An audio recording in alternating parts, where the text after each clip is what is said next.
जेके की आवाम बंदूक की नोक पर कश्मीर के इस हिस्से पर कब्जा करने वाले पाकिस्तान को उसकी हैसियत याद दिला रही है।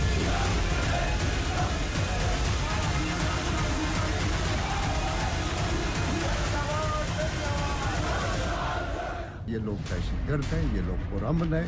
दहशतगर्द जो है वो हुकूमत है जो जबर के जरिए, ताकत के जरिए इस पुरअमन सदा को दबाने की कोशिश करती है। लेकिन आज आप देख लें, हुकूमत आज़ाद कश्मीर में जबर की ताकत का इस्तेमाल करके मुकम्मल नाकाम हो चुकी है। ये लोग पाकिस्तान के खिलाफ तो नहीं है, ये तो किसी फौज के खिलाफ नहीं है, ये अपने हकूक मांग रहे।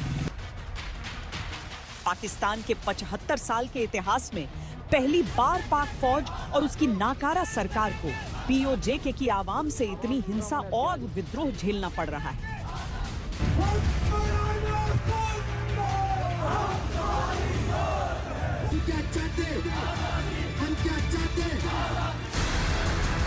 सुनिए ये नारे, ये कोई आम प्रदर्शन नहीं बल्कि पाकिस्तान के कब्जे को खुली चुनौती है।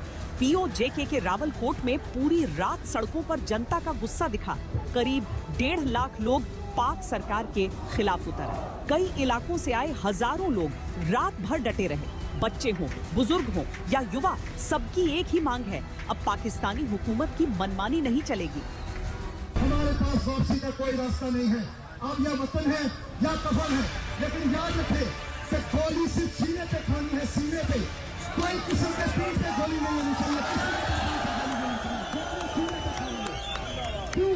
कि हम अपनी आने वाली नस्लों की गैरत है। ये आज जो लम्हात है, ये कल की तारीख है और ये कल ये तारीख में पढ़ाया जाएगा। ये चीजें कल तारीख में बताई जाएंगी और कल तारीख में किसी जगह पे ये नहीं होना चाहिए कि हमारे लोगों ने जो लोग पीठ पे गोली खाई है, गोलियां मारते हैं, ये ताकतवर हैं।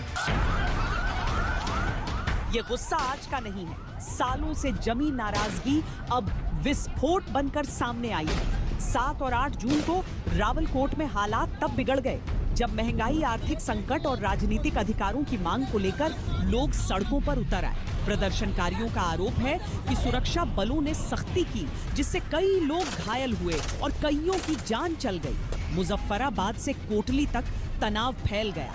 इसके बाद लोगों का गुस्सा और बढ़ गया और रावलकोट की सड़कों पर पाकिस्तान सरकार और फौज के खिलाफ खुलकर आवाज उठने लगी।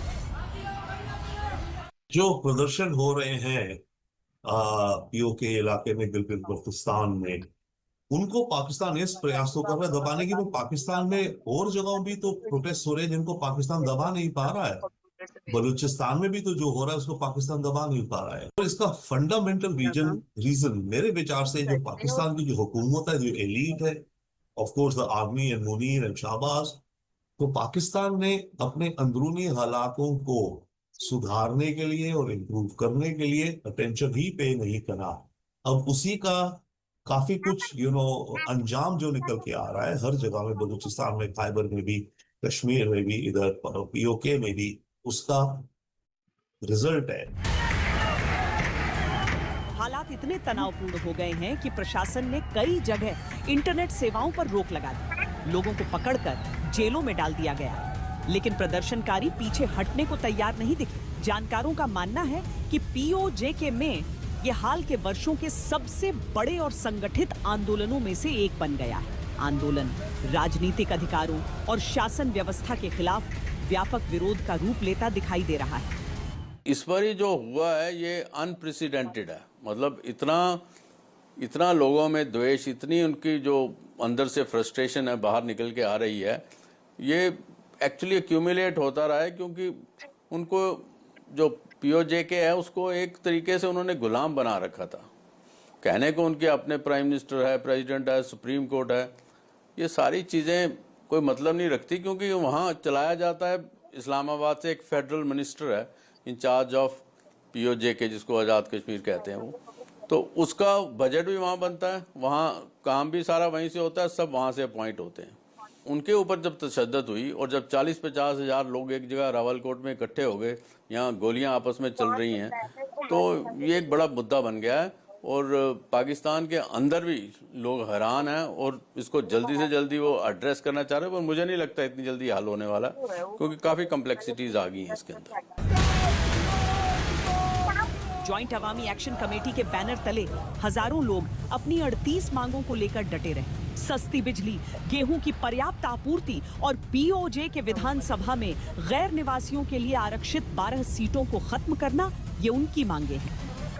जो कश्मीरी हैं, एक्चुअली कश्मीरी जो हैं वो तो श्रीनगर में है या जम्मू एंड कश्मीर, जो उस तरफ है वो पहाड़ी लोग हैं, वो एक्चुअली कश्मीरी नहीं है। जो यहाँ से माइग्रेट होके गए हैं, उन्होंने जाके वहाँ एक वो रिफ्यूजी स्टेटस है उनको लेजिटिमाइज यानी उनको एक लॉ के हिसाब से देने के लिए उन्होंने 12 सीटें रिजर्व कर रखी हैं कि ये हमारे भाई हैं जी कश्मीरी, इनके लिए हैं। पर वो एक्चुअली जो वहाँ के रहने वाले लोग हैं मेजॉरिटी पंजाबी हैं, और उनको लगता है कि ये 12 सीटें हमने फजूल में इन लोगों को दी हुई हैं, हमें अपना होना चाहिए। एक तरीके से आप कहते हो sons of the soil type एक चल रही है उनकी मूवमेंट की, ये बाहर वालों को हमने क्यों दे रखी हैं, ये तो बाहर से रिफ्यूजी आए थे, थोड़े से लोग हैं, ये तो हमारी कोई इनसे भाषा नहीं मिलती, कोई रिलेशन नहीं है हमारा, कोई मेल जोल नहीं है। तो एक बड़ी ये फॉल्ट लाइन है जो सामने उभर के आ गई है इस तरह। रावलकोट में चल रहे इस बड़े आंदोलन ने पीओजेके के हालात को अंतर्राष्ट्रीय चर्चा का विषय बना दिया। आंदोलन से जुड़े स्थानीय नेताओं ने मानवाधिकार संगठनों और वैश्विक समुदाय से अपील की है कि वे क्षेत्र की स्थिति और प्रदर्शनकारियों के आरोपों पर ध्यान दें। जिस तरह की फोर्सेज यहाँ पे मंगवा दी गई हैं और जिस तरह की मजीद फोर्सेज हमें कुचलने के लिए मंगवाई जा रही हैं, हमें उसकी परवाह नहीं, ना उसे डर का कोई डर खौफ है। हम इंशाल्लाह पूरी जुर्रत के साथ, बहादुरी के साथ, अवामी ताकत के जरिए पुरअमन रहते हुए उस फोर्सेज का मुकाबला करें। ऐसे में मेरी जो आपसे गुजारिश है, अपील है कि एक तो सफारती मार्च पे जो आप कर सकते हैं, जहाँ पे एहतियाज कर सकते हैं वो एहतियाज करें, जहाँ पे सोशल मीडिया पे कर सकते हैं। और साथ एक और अपील मेरी आपसे है कि जितना भी इंटरनेशनल मीडिया है, जितने भी ह्यूमन राइट्स की ऑर्गेनाइजेशन हैं, उन जिम्मेदारान की तरफ से उन्हें लेटर्स लिखे जाए, उन्हें अप्रोच किया जाए, ताकि वो आके हमें यहाँ पे इससे मॉनिटर करें, इस लॉन्ग मार्च को मॉनिटर करें और साथ हमारी आवाज को उन तक पहुँचाया जाए। दूसरी ओर पाकिस्तान पहले से आर्थिक चुनौतियों का सामना कर रहा है, जिससे सरकार पर दबाव और बढ़ गया है।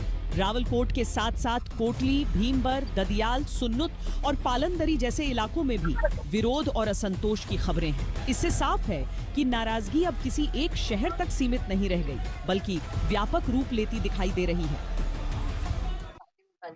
आज के लिए इतना ही। देश और दुनिया की बाकी खबरों के लिए देखते रहिए आज तक।